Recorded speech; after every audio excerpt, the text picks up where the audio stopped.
1920-ci illərdə neft sənayesinin inkişafı dövründə tikilmiş İngilis qalası adlı tarixi bina Çeçenistanın paytaxtı Qroznada yerləşir. Binanın tikintisinin sifarişçisi Qroznada böyük nümayəndəliyi olan İngiltərənin Shell neft şirkəti idi.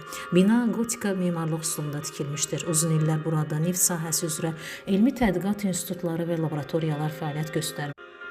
İnstitut 1928-ci ildə bu binada işləməyə başladı. Laboratoriyanın özü zirzəmidə, işçilər kabinetləri isə 1-ci və 2-ci mərtəbədə yerləşirdi. Qrozna Neft Emalı Tədqiqatı İnstitutu dünyada neft emalı sənayesinin ilk institutlarından biri, keçmiş SSR-də isə ilk neft sənayesi institutu olmuşdu.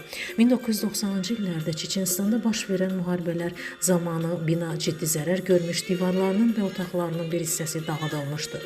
Buna baxmayaraq tikili tamamilə məhv olmamış və sonrakı illərdə qismən bərpa edilmişdi.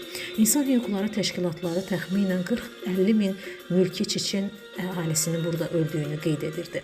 Bugün İngilis qalası Qroznanın ən məşhur tarixi abidələrindən biri hesab olunur. Binanın bəzi xarabalıq hissələri müharibənin izlərini və şəhərin çətin keçmişini xatırlatmaq üçün qorunub saxlanılmışdı. İngilis qalası həm Çeçenistanın neft tarixini, həm də müharibə dövrünün xatirəsini yaşadan mühüm memarlıq abidəsidir. Hazırda burada muzey, kafe, sərgi məkanları, bəzi bərpa edilmiş hissələrdə ictimai məkanlar fəaliyyət göstərir.